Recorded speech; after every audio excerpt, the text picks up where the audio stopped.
Hello everyone. If you like what I'm doing here, please consider subscribing, liking, and commenting. It would really help the channel out quite a bit. Thank you very much.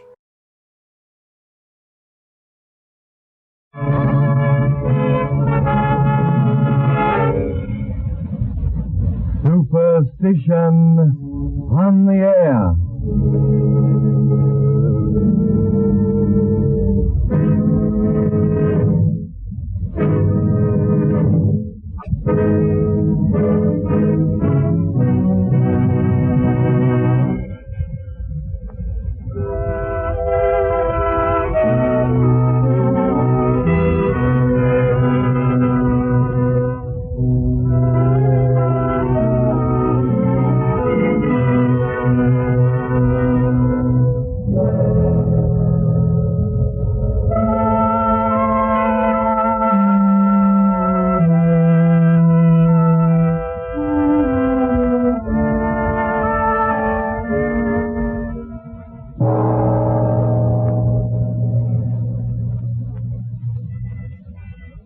How do you do, ladies and gentlemen? This short story brings to you one of a series designed to show the origin of many of the more popular superstitions. Superstitions we often laugh about until something, possibly a coincidence or possibly some twist or quirk of fate, sets us to wondering if, after all, there might be some hidden unseen hand that controls our destiny. So that you will know how your pet superstition originated, when, why, and where, we have made accurate research and can assure you that the incidents portrayed in these sketches are merely the dramatization of the stories uncovered by that research. In every case, nothing has been added or subtracted, nor has anything been taken for granted. Though it has been deemed discreet to use fictitious names for our characters, every other detail of our story is true, and upon request can be substantiated. Our research has taken us to many lands over a period of greatly varied dates, and through these vivid playlets, we have made it possible for you to accompany us. This one brings you the origin of the superstition 3-on-1 match. Are you ready?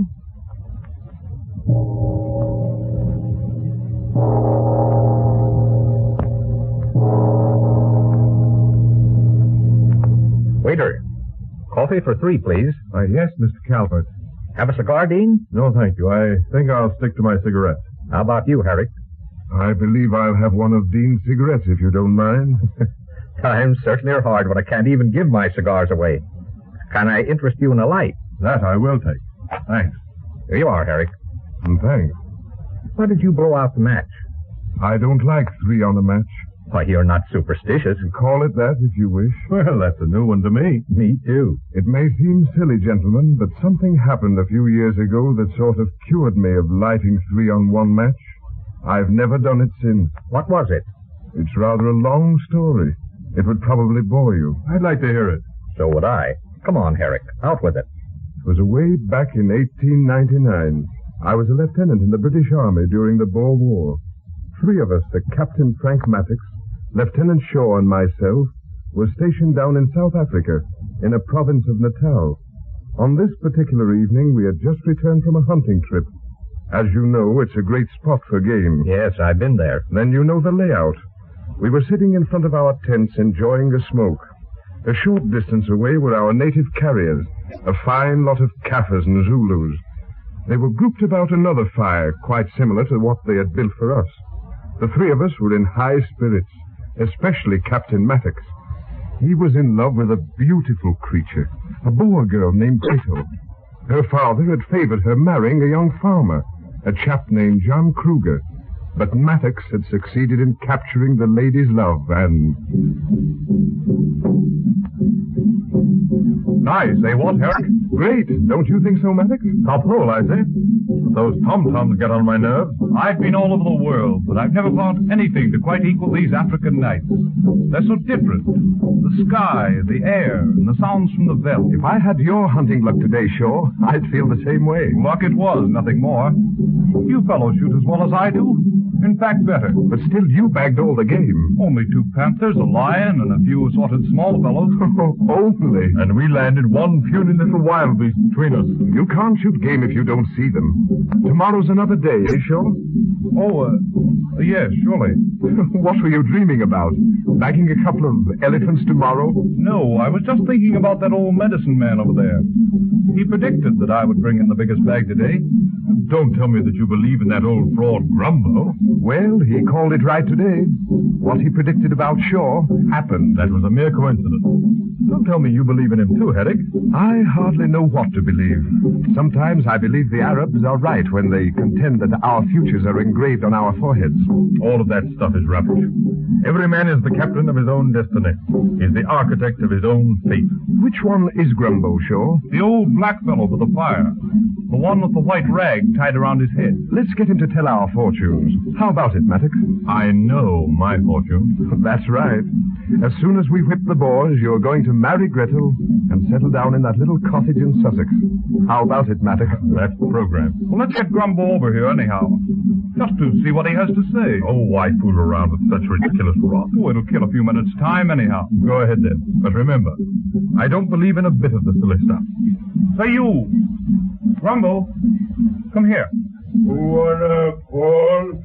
Yes, Grumbo. I've told the captain of your skill in fire reading. He wants you to tell his fortune. If Captain wish me to tell future, I do. What I see, I tell. If it good, I happy. If it evil, Rumbo not to blame. We understand, Grumbo. Go ahead. Good. I make ready. What's he doing? That's how he always starts, making a circle in the sand with that spear. What's all the mumbling about? I don't know. Those 3 little fires he's making in the circle are supposed to represent us 3. I suppose those drums are to invoke the spirits. Look at him picking up that fire in his bare hands. How does he do it? That's his magic. That particular fire he's picked up represents you, Maddox. Why does he drop it on the ground? After it has gone out, he reads the ashes. I see, old man. He's starting to speak. Wanna Makuba beware. Ashes tell great danger for English captain. Danger in 3. Great peril for Buana. Ashes say doom in 3. Have him stop that silly rot. Let him finish. It's too ridiculous. Doom in 3. The ashes tell. I am done. Thank goodness for that. You may go now, Grumbo. Many thanks. I'm sorry, Maddox, old man. If I had known... Oh, it's quite all right. I don't believe a word of it anyhow. I've quite forgotten it already. What do you say we turn in? You boys go ahead. I'll take a little walk and join you later. You're not going over to the farm to see Gretel.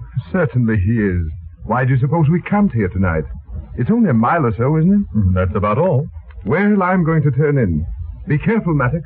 You know the war is still on. And don't forget, that Grumbo thing might mean something. Oh, forget that nonsense. I say, what's that? Where? Over there, behind that tree. It's a woman. Why, it's Gretel. Well, that saves him a trip. And besides... Oh, cut the indelicacy, Shaw. Let's leave them alone. We'll be inside the other tent, Captain. Cheerio. Oh, Frank. Frank, dear. Frank. Gretel, darling, what's wrong? You're as white as a ghost. Oh, darling, I'm all out of breath. I hurried so. I was just coming over to see you. Oh, that would have been terrible. Why, dear? Oh, Jean is in the neighborhood. Oh, what has that to do with me? Everything. Well, can I help it because your father promised him your hand in marriage? Oh, he's furious. Oh, well, let him be. All's fair in love and war, and we're in the thick of both. I've captured you, and I shall not give you up. Oh, that's why I'm here. He came to our place after supper tonight, and... And what, dear? Oh, he proposed to me again, and I tried to stop him. I was so afraid for your sake that he might find out that you were here, so near to me. And before I realized what I was saying, I told him about us. What did he say? Oh, he swore he would kill you. Frank, I'm so afraid. You will be careful, won't you, darling? Certainly, my dear. Oh, if anything happened to you, I'd die. If you love me, sweetheart, promise. You know I love you, darling.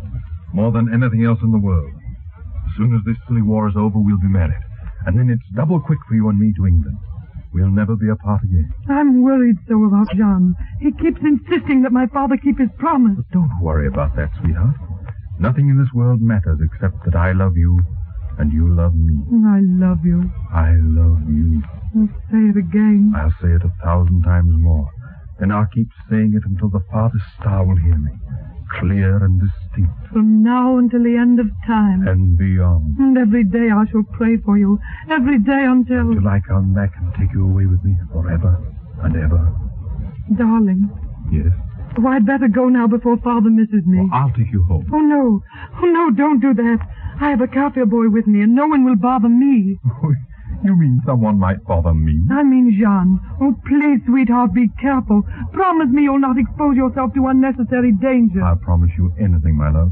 Stay in the shadow. Don't go near the fire. I just know something will happen if you do. Oh, promise me you won't. Oh, I promise it, if it will make you happy. Oh, goodbye, darling. Goodbye for the last time. Next time, no more goodbyes. Is it all right for us to come out? Why, certainly. Did you tell her anything about what Grimble said? Oh, of course not. No use alarming her. Listen. Sounds like someone in the brush. Imagination, Herrick, that's all. Didn't you hear someone, Frank? Not a thing. Come on, let's turn in. Oh, look! Shooting stars. 1, 2, 3. If you please, 3. 3? I say, Eric, isn't that... Yes, Dick. You're thinking of Grumble, the medicine man. Now, see here, both of you. I'm sick and tired of being ragged because a miserable old Kaffir raves over some silly ashes. Forgive me, boys. We're all under a bit of a tension sitting here in this darkness. But it was odd, Maddox, about those 3 stars. If I were you, I'd keep away from anything connected with 3. Oh, forget it, Shaw. It's getting late. Let's have one smoke and then we'll go to bed. Here's the light, Herrick. Thanks. Got it? Now you, Shaw. Thanks. And now, to show you fellows what I think of your old Grumbo's warning, I, Captain Frank Mathix of the Royal Fusiliers, take a third light from 1 match and challenge the power of 3. Oh, what's that? Oh, God's sake, Herrick. Look. Maddox is shot through the head. Good God. He's dead. Why didn't he listen to Grumbo? Yes. He warned him to beware of 3.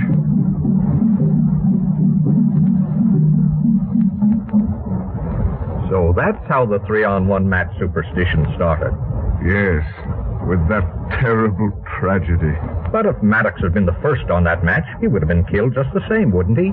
All John was waiting for was enough light to see which was the man he was after. I guess so. You mean you know so? Yes. Well, then, there's really nothing to that superstition. Maybe you're right. Oh, you know I'm right, don't you? Come on, don't you? Yes, you are right.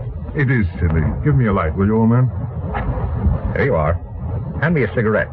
Want one, Herrick? Thanks. Have a light? Wait a minute. Not 3 on a match.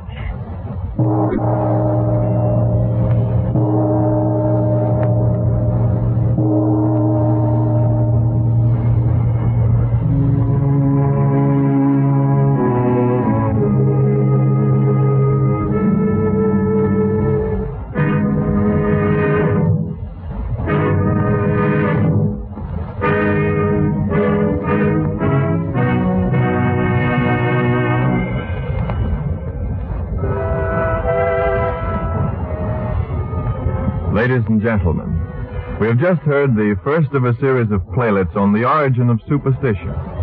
We again wish to remind you that these sketches are based upon absolute truth uncovered by our research. All that we have done is to dramatize them. You have just listened to the popular superstition 3-on-1 match. Our next playlet will tell you the story of the origin of the superstition throwing salt over the shoulder. Until then, au revoir.